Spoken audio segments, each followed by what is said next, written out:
enragée. Ma chère Geneviève, tu me demandes de te raconter mon voyage de noces. Comment veux-tu que j'ose? Ah, sournoise, qui ne m'avait rien dit, qui ne m'avait même rien laissé deviner. Mais là, rien de rien. Comment? Tu es mariée depuis 18 mois? Oui, depuis 18 mois, toi qui te dis ma meilleure amie, toi qui ne me cachais rien autrefois, et tu n'as pas eu la charité de me prévenir? Si tu m'avais seulement donné l'éveil, si tu m'avais mise en garde, si tu avais laissé entrer un simple soupçon dans mon âme, un tout petit, tu m'aurais empêché de faire une grosse bêtise, dont je rougis encore, dont mon mari rira jusqu'à sa mort, et dont tu es seul coupable. Je me suis rendue affreusement ridicule, à tout jamais.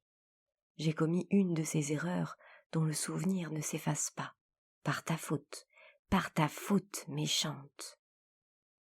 Oh, si j'avais su. Tiens, je prends du courage en écrivant, et je me décide à tout dire. Mais promets-moi de ne pas trop rire. Ne t'attends pas à une comédie, c'est un drame. Tu te rappelles mon mariage. Je devais partir le soir même pour mon voyage de noces. Certes, je ne ressemblais guère à la Paulette, dont Guip nous a si drôlement conté l'histoire dans un spirituel roman autour du mariage. Et si ma mère m'avait dit, comme madame d'autre temps à sa fille, « Ton mari te prendra dans ses bras et… » Je n'aurais certes pas répondu comme Paulette en éclatant de rire, « Ne va pas plus loin, maman, je sais tout ça aussi bien que toi, va. » Moi je ne savais rien du tout, et maman, ma pauvre maman que tout effraye, n'a pas osé effleurer ce sujet délicat. Donc, à 5 heures du soir, après la collation, on nous a prévenu que la voiture nous attendait. Les invités étaient partis, j'étais prête. Je me rappelle encore le bruit des malles dans l'escalier et la voix de nez de papa qui ne voulait pas avoir l'air de pleurer. En m'embrassant, le pauvre homme m'a dit « Bon courage », comme si j'allais me faire arracher une dent. Quant à maman, c'était une fontaine. Mon mari me pressait pour éviter ces adieux difficiles. J'étais moi-même tout en larmes, quoique bien heureuse. Cela ne s'explique guère, et pourtant c'est vrai. Tout à coup, je sentis quelque chose qui tirait ma robe. C'était Bijou, tout à fait oublié depuis le matin. La pauvre bête me disait adieu à sa manière. Cela me donna comme un petit coup dans le cœur et un grand désir d'embrasser mon chien. Je le saisis, tu sais qu'il est gros comme le poing, et me mis à le dévorer de baisers. Moi, j'adore caresser les bêtes. Cela me fait un plaisir doux. Ça me donne des sortes de frissons. C'est délicieux. Quant à lui, il était comme fou. Il remuait ses pattes, il me léchait, il mordillait comme il fait quand il est très content. Tout à coup, il me prit le nez dans ses crocs, et je sentis qu'il me faisait mal. Je poussai un petit cri, et je reposai le chien par terre. Il m'avait vraiment mordu, en voulant jouer. Je saignais. Tout le monde fut désolé. On apporta de l'eau, du vinaigre, des linges, et mon mari voulut lui-même me soigner. Ce n'était rien, d'ailleurs. 2 petits trous qu'on eût dit faits avec des aiguilles. Au bout de 5 minutes, le sang était arrêté, et je partis. Le soir, nous arrivions à Dieppe. Quand je dis le soir, j'entends à minuit. Tu sais comme j'aime la mer. Je déclarai à mon mari que je ne me coucherais pas avant de l'avoir vue. Il parut très contrarié. Je lui demandai en riant « Est-ce que vous avez sommeil ?» Il répondit « Non, mon ami, mais vous devriez comprendre que j'ai hâte de me trouver seule avec vous. » Je fus surprise. « Seule avec moi ? Mais nous sommes seuls depuis Paris, dans le wagon. » Il sourit. « Oui, mais dans le wagon, ce n'est pas la même chose que si nous étions dans notre chambre. » Je ne cédais pas. « Eh bien, monsieur, nous sommes seuls sur la plage et voilà tout. » Décidément, cela ne lui plaisait pas. Il dit pourtant « Soit, puisque vous le désirez. » La nuit était magnifique, une de ces nuits qui vous font passer dans l'âme des idées grandes et vagues, plutôt des sensations que des pensées, avec des envies d'ouvrir les bras, d'ouvrir les ailes, d'embrasser le ciel, que sais-je. On croit toujours qu'on va comprendre des choses inconnues. Il y a, dans l'air du rêve, de la poésie pénétrante, du bonheur d'autre part que de la terre, une sorte d'ivresse infinie qui vient des étoiles, de la lune, de l'eau argentée et remuante. Ce sont là les meilleurs instants qu'on ait dans la vie. Ils font voir l'existence différente, embellie, délicieuse. Ils sont comme la révélation de ce qui pourrait être, ou de ce qui sera. Cependant, mon mari paraissait impatient de rentrer. Je lui disais « As-tu froid ?»« Non. »« Alors regarde donc ce petit bateau là-bas qui semble endormi sur l'eau. Peut-on être mieux qu'ici ? J'y resterai volontiers jusqu'au jour. Dis, veux-tu que nous attendions l'aurore ?» Il crut que je me moquais de lui, et il m'entraîna presque de force jusqu'à l'autel. Si j'avais su. Oh, le misérable. Quand nous fûmes seuls, je me sentis honteuse, gênée, sans savoir pourquoi, je te le jure. Enfin, je le fis passer dans le cabinet de toilette, et je me couchai. Oh ma chère, comment dire ça ? Enfin, voici. Il prit sans doute mon extrême innocence pour de la malice, mon extrême simplicité pour de la rouerie, mon abandon confiant et niais pour une tactique, et il ne garda point les délicats ménagements qu'il faut pour expliquer, faire comprendre et accepter de pareils mystères à une âme sans défiance et nullement préparée. Et tout à coup, je crus qu'il avait perdu la tête. Puis, la peur m'envahissant, je me demandai s'il voulait me tuer. Quand la terreur vous saisit, on ne raisonne pas, on ne pense plus, on devient fou. En une seconde, je m'imaginais des choses effroyables. Je pensais aux faits divers des journaux, aux crimes mystérieux, à toutes les histoires chuchotées de jeunes filles épousées par des misérables. Est-ce que je le connaissais, cet homme ? Je me débattais, le repoussant, éperdu d'épouvante. Je lui arrachais même une poignée de cheveux et un côté de la moustache. Et, délivré par cet effort, je me levai en hurlant « Au secours !» Je courus à la porte, je tirai les verrous et je m'élançai, presque nu, dans l'escalier. D'autres portes s'ouvrirent. Des hommes en chemise apparurent avec des lumières à la main. Je tombai dans les bras de l'un d'eux en implorant sa protection. Il se jeta sur mon mari. Je ne sais plus le reste. On se battait, on criait, puis on a ri. Mais ri comme tu ne peux pas croire. Toute la maison riait, de la cave au grenier. J'entendais dans les corridors de grandes fusées de gaieté, d'autres dans les chambres au-dessus. Les marmitons riaient sous les toits et le garçon de garde se tordait sur son matelas dans le vestibule. Songe donc, dans un hôtel.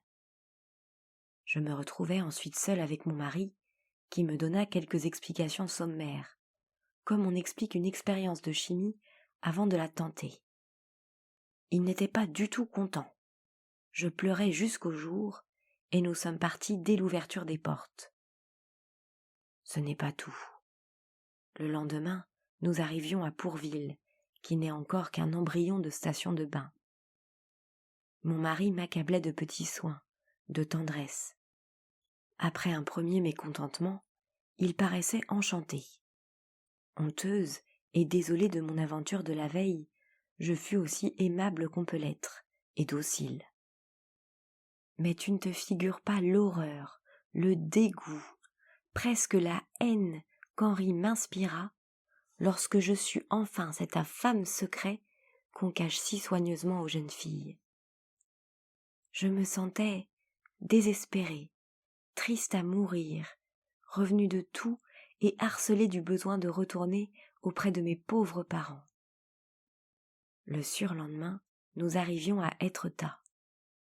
Tous les baigneurs étaient en émoi. Une jeune femme, mordue par un petit chien, venait de mourir enragée. Un grand frisson me courut dans le dos quand j'entendis raconter cela à table d'hôte. Il me sembla tout de suite que je souffrais dans le nez, et je sentis des choses singulières tout le long des membres. Je ne dormis pas de la nuit. J'avais complètement oublié mon mari. Si j'allais aussi mourir enragée, je demandai des détails le lendemain au maître d'hôtel. Il m'en donna d'affreux. Je passais le jour à me promener sur la falaise. Je ne parlais plus, je songeais. La rage. Quelle mort horrible. Henri me demandait « Qu'as-tu ? Tu sembles triste. » Je répondais « Mais rien, mais rien. » Mon regard effaré se fixait sur la mer sans la voir, sur les fermes, sur les plaines, sans que j'eusse pu dire ce que j'avais sous les yeux. Pour rien au monde, je n'aurais voulu avouer la pensée qui me torturait. Quelques douleurs, de vraies douleurs, me passèrent dans le nez. Je voulus rentrer. À peine revenu à l'hôtel, je m'enfermai pour regarder la plaie. On ne la voyait plus, et pourtant, je n'en pouvais douter, elle me faisait mal. J'écrivis tout de suite à ma mère une courte lettre, qui dut lui paraître étrange. Je demandai une réponse immédiate à des questions insignifiantes. J'écrivis après avoir signé. Surtout, n'oublie pas de me donner des nouvelles de Bijoux. Le lendemain, je ne pus manger, mais je refusai de voir un médecin. Je demeurai assise toute la journée sur la plage, à regarder les baigneurs dans l'eau. Ils arrivaient gros ou minces, tous laids dans leur affreux costume. Mais je ne songeais guère à rire. Je pensais.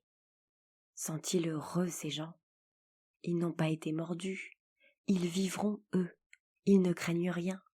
Ils peuvent s'amuser à leur gré. Sont-ils tranquilles ? À tout instant, je portais la main à mon nez pour le tâter. N'enflait-il pas ? Et à peine rentré à l'hôtel, je m'enfermais pour le regarder dans la glace. Oh, s'il avait changé de couleur, je serais morte sur le coup. Le soir, je me sentis tout à coup une sorte de tendresse pour mon mari, une tendresse de désespéré. Il me parut bon, je m'appuyai sur son bras. 20 fois, je faillis lui dire mon abominable secret, mais je me tus. Il abusa odieusement de mon abandon et de l'affaissement de mon âme. Je n'eus pas la force de lui résister, ni même la volonté. J'aurais tout supporté, tout souffert. Le lendemain, je reçus une lettre de ma mère. Elle répondait à mes questions, mais ne me parlait pas de Bijoux. Je pensais sur-le-champ. Il est mort et on me le cache. Puis, je voulus courir au télégraphe pour envoyer une dépêche. Une réflexion m'arrêta. S'il est vraiment mort, on ne me le dira pas. Je me résignai donc encore à 2 jours d'angoisse. Et j'écrivis de nouveau. Je demandais qu'on m'envoyât le chien qui me distrairait, car je m'ennuyais un peu. Des tremblements me prirent dans l'après-midi. Je ne pouvais lever un verre sans en répandre la moitié. L'état de mon âme était lamentable. J'échappai à mon mari vers le crépuscule, et je courus à l'église. Je priai longtemps. En revenant, je sentis de nouvelles douleurs dans le nez, et j'entrai chez le pharmacien, dont la boutique était éclairée. Je lui parlais d'une de mes amies, qui aurait été mordue, et je lui demandai des conseils. C'était un aimable homme, plein d'obligeance. Il me renseigna abondamment. Mais j'oubliais les choses à mesure qu'il me les disait, tant j'avais l'esprit troublé. Je ne retins que ceci. Les purgations étaient souvent recommandées. J'achetai plusieurs bouteilles, de je ne sais quoi, sous prétexte de les envoyer à mon ami. Les chiens que je rencontrais me faisaient horreur, et me donnait envie de fuir à toutes jambes. Il me sembla plusieurs fois aussi que j'avais envie de les mordre. Ma nuit fut horriblement agitée. Mon mari en profita. Dès le lendemain, je reçus la réponse de ma mère. Bijou, disait-elle, se portait bien, mais on l'exposerait trop en l'expédiant ainsi tout seul par le chemin de fer. Donc, on ne voulait pas me l'envoyer. Il était mort. Je ne pus encore dormir. Quant à Henri, il ronfla. Il se réveilla plusieurs fois. J'étais anéantie. Le lendemain, je pris un bain de mer. Je faillis me trouver mal en entrant dans l'eau, tant je fus saisie par le froid. Je demeurais plus ébranlée encore par cette sensation de glace. J'avais dans les jambes des tressaillements affreux, mais je ne souffrais plus du tout du nez. On me présenta par hasard le médecin inspecteur des bains, un charmant homme. Je mis une habileté extrême à l'amener sur mon sujet. Je lui dis alors que mon jeune chien m'avait mordu quelques jours auparavant, et je lui demandai ce qu'il faudrait faire s'il survenait quelques inflammations. Il se mit à rire et répondit : « Dans votre situation, je ne verrais qu'un moyen, madame, ce serait de vous faire un nouveau-né. » Et comme je ne comprenais pas, il ajouta : « Cela d'ailleurs regarde votre mari. » Je n'étais pas plus avancée, ni mieux renseignée en le quittant. Henri, ce soir-là, semblait très gai, très heureux. Nous vînmes le soir au casino, mais il n'attendit pas la fin du spectacle pour me proposer de rentrer. Rien n'avait plus d'intérêt pour moi. Je le suivis. Mais je ne pouvais tenir au lit. Tous mes nerfs étaient ébranlés et vibrants. Lui non plus, il ne dormait pas. Il m'embrassait, me caressait, devenu doux et tendre, comme s'il eût deviné, enfin, combien je souffrais. Je subissais ces caresses sans même les comprendre, sans y songer. Mais tout à coup, une crise subite, extraordinaire, foudroyante me saisit. Je poussai un cri effroyable et repoussant mon mari qui s'attachait à moi, je m'élançai dans la chambre et j'allais m'abattre sur la face, contre la porte. C'était la rage, l'horrible rage. J'étais perdue. Henri me releva, effaré, voulut savoir. Mais je me tus. J'étais résignée maintenant. J'attendais la mort. Je savais qu'après quelques heures de répit, une autre crise me saisirait, puis une autre, jusqu'à la dernière qui serait mortelle. Je me laissais reporter dans le lit. Au point du jour, les irritantes obsessions de mon mari déterminèrent un nouvel accès, qui fut plus long que le premier. J'avais envie de déchirer, de mordre, de hurler. C'était terrible, et cependant moins douloureux que je n'aurais cru. Vers 8 heures du matin, je m'endormis pour la première fois depuis 4 nuits. À 11 heures, une voix aimée me réveilla.